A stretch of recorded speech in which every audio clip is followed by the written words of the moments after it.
My wife laughed. "Ha, this is my second family now." While I stood there heartbroken, I said, "Congratulations." When her second family discovered she'd been married to both of us simultaneously, second place came with federal charges. I, 41 male, discovered my wife Claire, 39, has been living a complete double life for the past 4 years. We've been married for 11 years total. It started 3 months ago when Claire's phone died and she asked to use mine to call her work friend about covering her shift. She's a pharmaceutical sales rep, travels a lot for work, or so I thought. She dialed the number from memory, but forgot to close the recent calls afterward. The contact showed up as Tristan, husband, with a heart emoji. My stomach dropped. I checked her social media from my account. Nothing suspicious. But then I remembered she'd mentioned making a LinkedIn for networking a few years back. I searched for her there. 2 profiles. Claire Morrison, her maiden name, and Claire Fitzgerald, my last name. The Morrison profile listed her as regional sales director, living in a city 4 hours away. Relation status married. The profile picture, her in a wedding dress I'd never seen, standing next to a man who wasn't me. I did some digging. Tristan Morrison exists. He owns a construction company. They have a house together, found the property records online. The deed was signed 2 months after our 7th anniversary. But here's the kicker. We have 2 kids together, Lily 9 and Jacob 7. I'm a teacher, summer's off, so I'm with them constantly when school's out. How the hell was she managing another whole family? I hired a PI. Yeah, sounds dramatic, but I needed proof before confronting her. What he found was insane. Claire had another identity entirely, different social security number, stolen from someone who died as a child. The PI figured this out through some database, different driver's license, the works. She'd been traveling for work 3 to 4 days a week. Those days, she was living with Tristan and their 2 kids, twins, age 3. The logistics were actually brilliant. She'd leave Monday morning for sales calls, spend Monday, Wednesday with family number 2, then come home Wednesday night, claiming exhaustion from travel. Fridays were her admin days, working from home with us. Every other weekend she had regional meetings, really just spending weekends with them. She'd been collecting 2 insurance policies, 2 sets of tax benefits, everything. The woman was living completely separate lives. I sat on this information for 2 weeks, documenting everything. Downloaded her LinkedIn profiles, got copies of the property records, the PI's full report. I even drove to Tristan's house one Tuesday and saw her car in the driveway. Took pictures. Last Sunday she was in the kitchen making breakfast, laughing at something on her phone. I asked what was funny. "Oh, just Tristan sent me a video of the twins trying to sing happy birthday to his mom. They're at that age where everything's hilarious." She said it so casually, like she hadn't just admitted to her actual husband that she had another family. "Who's Tristan?" I asked, playing dumb. She froze for half a second, then recovered. "Work colleague. His kids are adorable." "Can I see?" She clutched her phone. "Oh, it's nothing interesting." "Claire, who's Tristan?" Her face went through about 10 emotions. Then she did something I'll never forget. She laughed. Actually laughed. "Ha ha, well, guess the cat's out of the bag. This is my second family now." Just said it, like she was revealing she bought a new car or something. "Your second family? Oh, don't be so dramatic, Brett. Lots of people have complicated situations." "Complicated? You're married to another man." "Technically, that marriage isn't fully legal since I used different documents." "So you committed identity theft and bigamy?" She rolled her eyes. "You're overreacting. I love both my families. I'm not abandoning anyone. I'm just expanded." "Expanded? Claire, this is a federal crime, multiple federal crimes. Only if someone reports it," she said, still smiling. "And why would you do that? Think of Lily and Jacob. Do you want their mother in prison?" The entitlement, the complete lack of remorse. She genuinely thought she'd done nothing wrong. "Does Tristan know about us?" "Of course not. He thinks I'm a regional director who travels for work." "So you're lying to both of us." "I'm maintaining 2 households. It's exhausting, actually. You could be more appreciative." I walked out, took the kids to my mother's house and told Claire we needed space. She sent me dozens of texts about how I was being closed-minded and breaking up our family over nothing. Update 1. I contacted Tristan. "I know some of you said not to, but the man deserved to know. I sent him an email with all the evidence. My marriage certificate, family photos spanning 11 years, everything. He called me within an hour. The man was destroyed. He thought Claire was his soulmate. They'd been married for 4 years, had twins together, were trying for another kid. She's at a conference in Denver this week, he said. No, she's not. She's at home with me and our kids. Well, was. I kicked her out 3 days ago. We compared notes, the stories she told, the elaborate lies. She had fake business cards, a fake LinkedIn with fake colleagues who'd endorse her skills. She'd created an entire fictional career. Tristan was more angry than hurt. I'm gonna destroy her, he said. Get in line, I told him. We agreed to coordinate. Both file police reports. Both file for divorce annulment, share evidence. Then Claire made everything worse. She showed up at my school. During my lunch break, in front of other teachers, she started this whole performance about how I was having a mental breakdown and making up stories about her having another family. Brett's been under a lot of stress, she told my colleague Diane. He's invented this whole conspiracy theory about me having another husband. I'm worried about his mental health. I pulled out my phone and showed Diane the photo of Claire in a wedding dress with Tristan. This conspiracy theory? Claire's mask slipped. That's from a commercial shoot I do modeling sometimes. A commercial shoot where you signed a marriage certificate? She grabbed my arm, hard. We need to talk privately. No, Claire, we're done talking. She started crying then. Big dramatic tears. How can you do this to our children? They need their mother. They need a mother who isn't a criminal. That's when she snapped. You think you're so perfect, so righteous? I gave you 11 years. I gave you 2 beautiful children, and this is how you repay me? You gave me half of 11 years, the other half you gave to Tristan. I worked my ass off maintaining both families. Do you know how exhausting it is keeping everyone happy?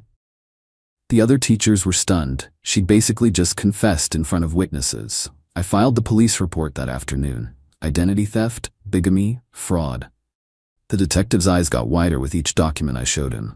In 20 years, I've never seen anything quite like this, he said. Meanwhile, Tristan went nuclear. He didn't just file a report, he hired a forensic accountant. Turns out Claire had been using her fake identity to take out credit cards, loans, even a car lease, all in the fake name, but using Tristan's address. Update 2, Claire was arrested yesterday. The federal charges are no joke. Identity theft, wire fraud, mail fraud, bigamy, tax fraud. She filed taxes under both identities and about 6 other things I can't even pronounce. But before the arrest, she tried everything to wiggle out of it. First, she went to my mother. Showed up at her house with my kids, it was her weekend, crying about how I was destroying our family. My mom, bless her, recorded the whole conversation on her phone. Claire, I made mistakes, but I never stopped loving Brett and the kids. You married another man. That's just paperwork. The heart wants what the heart wants. The law wants what the law wants too, dear. Then she tried Tristan's family. His sister called me, said Claire showed up at her job, begging her to convince Tristan to drop the charges, said she was pregnant with his child and needed support. Plot twist, she wasn't pregnant. Tristan had gotten a vasectomy after the twins. She didn't know because she'd missed that business trip when he had it done. The arrest happened at Tristan's house.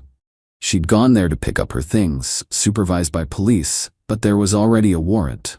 They cuffed her in the driveway. Tristan sent me the doorbell camera footage. She was screaming about how we were jealous and couldn't handle a strong woman living life on her terms. Her lawyer contacted mine. They wanted to make a deal.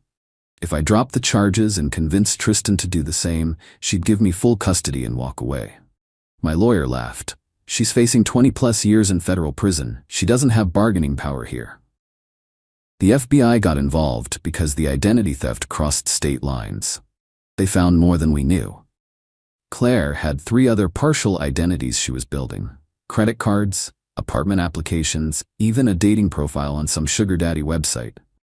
Her parents bailed her out, a $100,000 bond. They put up their house. Then she did the stupidest thing possible. She went on Facebook Live. For 18 minutes, she ranted about how society forces women to fragment themselves and how she was a pioneer of modern relationships. She said monogamy was a patriarchal prison and she was being persecuted for loving too much. She literally admitted to everything, on camera, publicly. The prosecutor added witness tampering charges when she mentioned me and Tristan by name and said we were weak men who couldn't appreciate her gift. Her bail was revoked. She's been in jail for 3 days now. Final update: Claire took a plea deal. 8 years in federal prison, possibility of parole in 5. She had to forfeit all assets obtained through fraud, about $200,000 worth. Both marriages were annulled. She lost all parental rights. The sentencing was something else. She showed up in court wearing this conservative outfit, trying to look like a suburban mom. Her lawyer painted her as a woman who got in over her head and made poor choices from a place of love. Then the prosecutor played her Facebook Live video.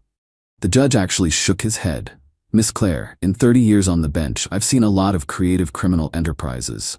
Yours takes the cake for sheer audacity." Claire stood up to make her statement. No apology? None.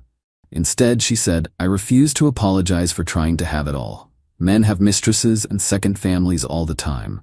I simply formalized the arrangement. My only crime was loving too much and trying to make everyone happy." The judge added 6 months to her sentence for lack of remorse. "Tristan and I have become weird friends through this. We meet for beer sometimes, compare notes on healing from this insanity. His twins don't really remember her. They're young enough. My kids are in therapy. They're angry and confused, but the therapist says they're resilient." Claire's parents wrote me a letter apologizing. Apparently, this isn't the first time she's done something like this. In college, she was simultaneously engaged to 3 different men, taking money from all of them for wedding planning. Her parents paid them back and hushed it up. The prosecution found 2 more victims from her past. Men she dated and scammed. One she convinced to put her through nursing school. She was never enrolled. Another she borrowed $30,000 from for her mother's cancer treatment. Her mother never had cancer. She's being sued civilly by 4 different credit card companies, 2 banks, and the woman whose identity she stole, who's still alive, just living abroad. The PI was wrong about that part. Last week, I got a letter from her in prison.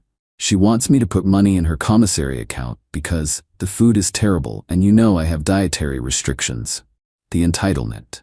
Even facing 8 years in federal prison, she thinks I owe her something. I didn't respond. Tristan got one too. He framed his and hung it in his garage as a reminder to trust his gut in future relationships. My kids are doing better. They see Claire's imprisonment as consequence for lying, which, yeah, accurate. My daughter asked if mommy was sorry. I told her that some people don't know how to be sorry. They only know how to be caught. I'm dating again, very casually. I joke that my standard first date question is now, "So any other families I should know about?" But honestly, Claire taught me something valuable. When someone shows you who they are through their actions, believe them. Don't wait for words. She showed me who she was that Sunday morning when she laughed about her second family. No shame, no remorse, just amusement at being caught. That wasn't a mistake or poor judgment. That was her character. Tristan's rebuilding too.